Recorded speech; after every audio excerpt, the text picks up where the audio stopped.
kapreni. Bago ko pinrang si nanay, eto na muna ang nangyari. Ang ginawa ko, ikaw, may ginawa ka ba? Ang ano mo, huwag kang damit ng nanay, ginawa kong basahan. Ha ha!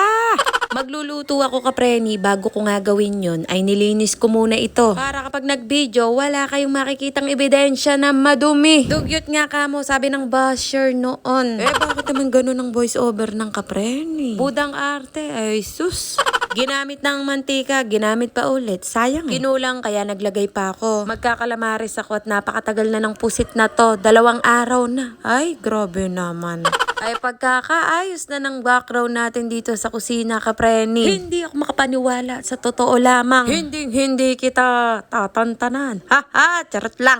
O siya, tama na nga ang pagbo-voice over ng kaartehan. Kapag nagpiprito nga ako nito, kapreni, may trauma na ako at tumatalsik ang mantika. Kaya gumamit ako ng mahabang sandok. Kung kailan naging maayos nga itong lababo, kapreni, madalang na lang ako mag-vlog dito. Gawa ng busy ako sa ibang bagay kahit hindi naman. Naglagay ako ng tissue dahil wala lang, gusto ko lang. Nag-iinarte lang tayo, ganun. Ilang beses na ako nagluluto nito, kapreni, kaya perfect na. Ay parang kumakain ka ng chewing gum. Sa kunat, kapreni, parang ikaw, makunat kang singilin. Ay, charot lang.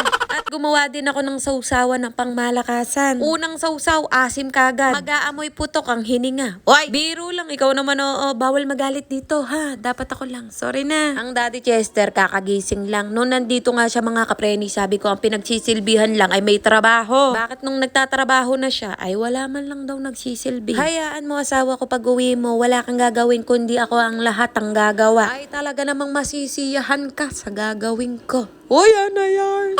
O siya, may batang nanonood, baka sabihin ay below the belt na ang pinagsasasabi ng kapreni. Hindi na magandang pakinggan, huwag nang panoorin. Ay talaga naman. Tapos nagisa ako ng repolyong walang sahog. Pang diet ko to, kapreni. Napanood ko lang sa nagda-diet, malay nyo naman, di ba? Mahimala, pumayat ako. Pagkatapos nga magluto, mga kapreni, magpapakain naman ako ng anak. Siyempre, pakitang tao sa inyo. Yan si kapreni, hindi pa bayang ina yan. Nagkaroon nga ng sugat-sugat yung anak niya sa sobrang linis. Ay, talaga naman, sinasabi ko lang sa inyo. Huwag kang napakaano mo. Aba, yung bata, pakakainin ko, nilayasan ako. Aba, sinundan ko nga, hindi pwedeng hindi siya kakain, kapreni, baka pumayat. Tapos may naaamoy akong kakaiba. Sinilip ko ang puwet, wala naman. Hininga ko lang ata yun. Ay, grabe. Pinipilit ko nga kumain si Rui, mga kapreni. Gawa ng ilang araw na siyang hindi kumakain ng kanin. Panay ang sabi ko, kapreni, na masarap to kahit hindi naman. Umalis na naman nga, kapreni, tapos sinundan ko ulit. O siya, hanggang dito na nga lang, mga kapreni. Maraming salamat sa mga nanood. Bye, mga kapreni.